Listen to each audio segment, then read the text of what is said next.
Ayan mga lapatids, tignan natin kung nag-improve na yung strapping ng mga ibon natin. Kasama na yung mga North NDR dyan. Wala nang nakadapo. Ayan.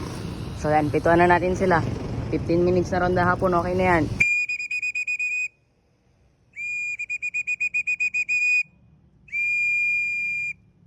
Ayan, tignan natin kung pwede na.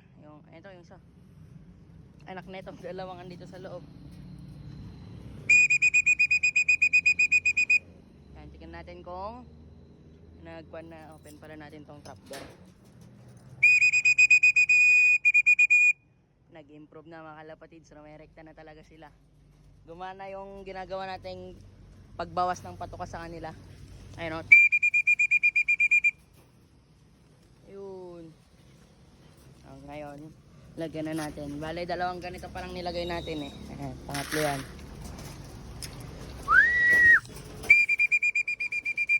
Effective na mga kalapatids, tingnan nyo, okay na yung trapping nila. Tuloy-tuloy na. Ayan, medyo marami na yung andito.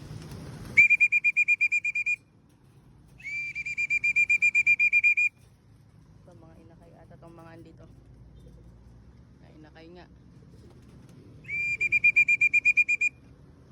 Dito pa rin yung makulit na laging nahuhuli. Yan. Matututunan niya rin bakit kailangan mabilis pumasok. Dito na rin ba yung slate? Wala pa isang inakay natin. Saan ba yung inakay natin? Ayan, dito pala. Ito. Ayan. Yung brown. Dito na isang brown. Wala pa. So, bali yun.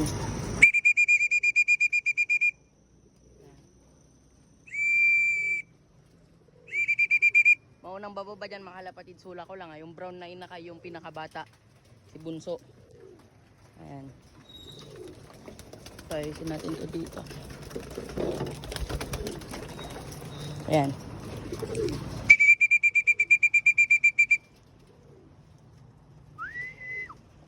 Bahala na sila pag di sila pumasok.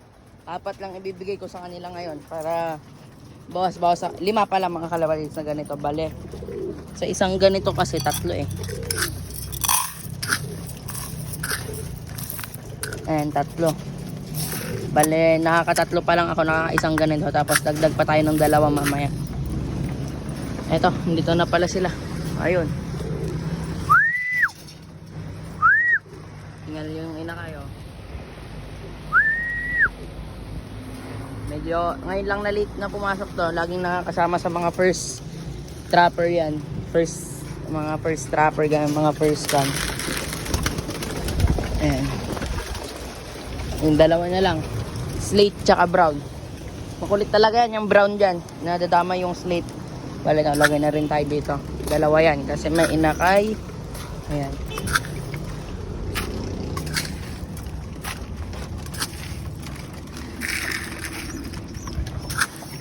Pero kapag kurang naman nila, nagdadagdag tayo. 2 din to. Pero pag minsan na malalaki ng ganyan, tumutuka-tuka na, 3 nilalagay natin.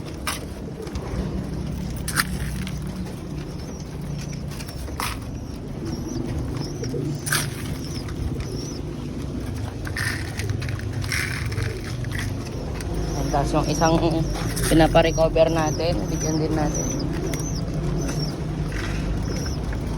Ayan. Makulit talaga yung 2 sa taas. Bugawin natin para matuto sila. Ay, ito, 3 pa pala to. Makulit to eh. Anak nung slate yun, no? Itong 2 to. Yung kapatid niya sumunod-sunod na ito. Isa sa to sa mga makukulit nun. Ayan. Saan pa ba makulit dito? Ito si Bombet. Ayan yung isa. Tapos yun na pa yung mga kulit dyan. Yung brown na isa, yung red, yung anak ni Oreo. Asan ba yun? Wala pa rin pala. Kala ko andito na sa loob. Wala pa ba? Ay, ito na pala. Ayan, sa mga makukulit yan. Mga mabibilis pumasok dito. Itong mga to yan. Ayan, itong blue bar na to. Yung white fly, yung grisel. Yung kapares niyang puti. Doon, naglilimlim. Papapisan natin yung anak nila kasi ayaw na magsimilya ng tatay nito. Ito. Kaya nilagay ko muna dito para maglipad-lipad siya. Ayan. Ayan siya. So yan.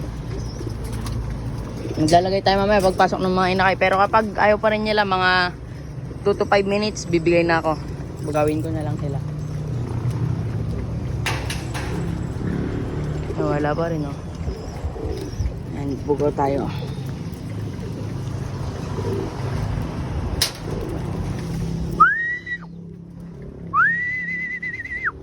Bababa na yata to. Ayan, bababa na yan. Ay, pumitik pa. Ayun yung brown, mga kalapatids, oh. Ayun. Ayun yung slate. Ay, yung blue bar pa palang inakay. Wala pa pala dito. Ayun yun yung sumulpot na nagpaganon. Ayun, oh. Ang lilikot. May sasalpok dyan. Saan na? Kala ko hindi. Eto. Lilikot, oh. Kulang pa ako ng isa. Yung slate, wala.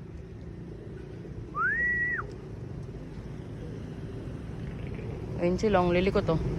O yan, yung dalawang inaka, yung brown tsaka blue bar. Ito naman, yung checkered na malaki to. Yan. Kulit nyo, ayaw nyo pang pumasok. May isa pa ba dito? Wala nang nagkawakan eh. Ay. Yung slate, wala pa yung slate.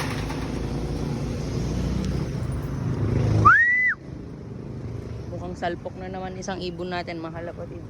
Inakay. Ito na inakay.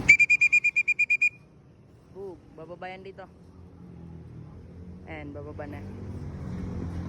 Ayan, matuto kayo. Mabilis pumasok to tong inakay na to. Ayan, oh, di ba? Sabi ko sa inyo. Mabilis pumasok to tong blue bar na to. Yung kwan lang talaga yan, yung tatlo. Yan lang laging medyo nahuhuli. Yung slate, yung brown, tsaka yung checkered na yan. Nasaan nga ba yung slate? Wala na naman. Kulang tayo isang entry ng pula. Red ring. Yan, saka lang papasok tong mga to. Wala yung slate, mga kalapatids. Kulang tayo, ah. Kulang tayo isa. Ayan, bigyan na natin to ng patoka, isang kwan. Wala pa ba? Meron na, di ko lang makita. Ayan, tingnan yung brown kakulitan niya. Ayaw niya pa pumasok. Kumakain na tong mga to. Kulit talaga eh. Ayan, oh. Pasalamat siya. Naghihintay na ako kasi medyo mo-okay na yung trappings nila eh. Ayan, mga kalapatids. Kapag ito, ayan, may mga natitira naman sila. Hindi kasi nila talaga nauubos. Ayan. So, bali yun lang, mga kalapatids. Peace out. Trapping nila. Trapping day 4. Ayan, let's go.